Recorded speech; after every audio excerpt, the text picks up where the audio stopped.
రేపు జరగనున్న ఎమ్మెల్సీ ఎన్నికల్లో సరైన అభ్యర్థిని బరిలోకి దించి గెలుపును కైవసం చేసుకుంటామని తెలుగుదేశం పార్టీ విశాఖ జిల్లా అధ్యక్షులు గండి బాబ్జీ అన్నారు. జీవీఎంసీ స్థాయి సంఘ ఎన్నికలు జరుగుతున్న నేపథ్యంలో జీవీఎంసీ కార్యాలయానికి చేరుకొని కూటమి కార్పొరేటర్లకు దిశానిర్దేశం చేశారు. అనంతరం మీడియాతో మాట్లాడుతూ క్యాంపు రాజకీయాలకు పెట్టింది పేరు వైసీపీ అని, క్యాంపు రాజకీయాల రథసారథి వైఎస్ జగన్మోహన్ రెడ్డి అని ఎద్దేవా చేశారు. కానీ ఈరోజు కూటమి నాయకులు క్యాంపు రాజకీయాలు చేస్తున్నాయని వైసీపీ నాయకులు చెప్పటం ఎంతవరకు సమంజసమని ఆయన అన్నారు. గత ప్రభుత్వంలో మంత్రులకు, శాసనసభ సభ్యులకు కూడా ఎటువంటి విలువ లేకుండా చేశారని, ఇక వాళ్ళకే విలువ లేనప్పుడు సామాన్య కార్యకర్తల పరిస్థితి ఏంటని ఆయన ప్రశ్నించారు. మీకు మెజారిటీ లేదు కదా, ఎలా గెలుస్తారని ప్రజలు ఒక మామూలు మెజారిటీ ఇవ్వలేదు. ఒక అన్ఎక్స్పెక్టెడ్ 50 సంవత్సరాలకు కూడా ఈ మెజారిటీ రాదు. ఈవేళ ఎమ్మెల్యేలకి, మా ఎమ్మెల్యేలకి, గవర్నమెంట్కి మెజారిటీ.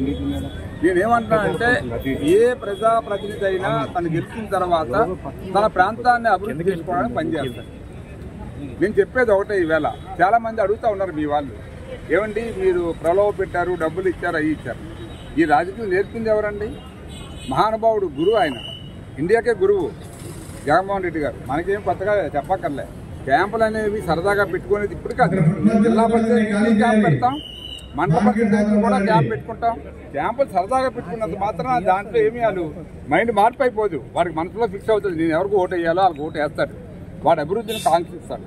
వాడి ప్రాంతాన్ని అభివృద్ధి చేసుకుంటే మళ్ళీ ప్రజలు నాకు గౌరవిస్తారనే ఉద్దేశంలో పనిచేస్తారు తప్పితే ఎవరో డబ్బులు ఇచ్చేది కాబట్టి వెళ్ళిపోతే అక్కడ పని జరిగిపోద్ది అంటే, ఏనాడు గవర్నమెంట్లో ఉన్న వాళ్ళు కూడా గెలవరు ఒకసారి అవసరం అయితే. ఇదేమంటున్నా అంటే, ఈవేళ ప్రభుత్వం ద్వారా వాళ్ళ ప్రాంతాల్లో అభివృద్ధి చేసుకోవాలనే కాంక్షతో ఉన్నారు. కార్పొరేటర్లు అవనివ్వండి, చాలామంది ఎంపీటీసీలు అవనివ్వండి, జడ్పీటీసీలు అవనివ్వండి, కౌన్సిలర్స్ అవనివ్వండి. నేనేమంటున్నా అంటే, అభివృద్ధి కోసం పనిచేసేవాడు ఎప్పుడు కూడా మంచికి ఓటు వేస్తాడు. మరి మీరు ఏనాడైనా ప్రభుత్వాన్ని రన్ చేశారు, అంతా అసలు ఏకచక్రం తిప్పారు మీరు. రీజనల్ కోఆర్డినేటర్లని, మంత్రికి వాల్యూ లేదు, ఎమ్మెల్యేకి వాల్యూ లేదు, కౌన్సిలర్కి వాల్యూ లేదు, కార్పొరేటర్కి లేదు, జడ్పీటీసీకి లేదు, ఎంపీపీకి లేదు. మరి ఈవేళ ఎందుకంటే ఆలోచిస్తారు వాళ్ళు? మేము ఓటేస్తే మాకు ఏం జరుగుతుందని అనుకుంటారు వాళ్ళు. ఎవరికైనా మంచిగా ఓటేస్తే ప్రభుత్వం ఏదైనా మనకు సాయం చేస్తుందేమో, ఈసారైనా మనం అభివృద్ధి చేద్దాం, మనకు టైము ఇంకొక 2 సంవత్సరాలు ఉంది. ఈ 2 సంవత్సరాల్లో కొంతైనా తేడా చూపిస్తే ప్రజలు గౌరవిస్తారు కనీసం. లేకపోతే ఒక్కడు కూడా రేపు ఓటు వేయడాడు ఆ ఏరియాలో. ఒక్కొక్కడు ఈవేళ జడ్పీటీసీ 40,000 ఓట్లకి రిప్రజెంటేటివ్, కార్పొరేటర్ 25,000కి 30,000, మరి అట్లా కౌన్సిలర్ 10,000, 15,000, సర్పంచ్ కూడా ఒక్కొక్క గ్రామంలో 5,000 మంది ఉంటారు.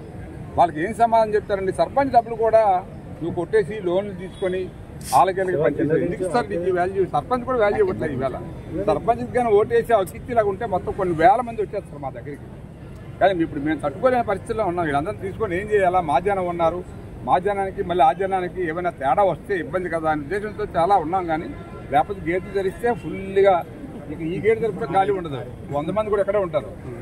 నేనేమంటున్నా అంటే, అభివృద్ధి అనేది ముఖ్యమండి.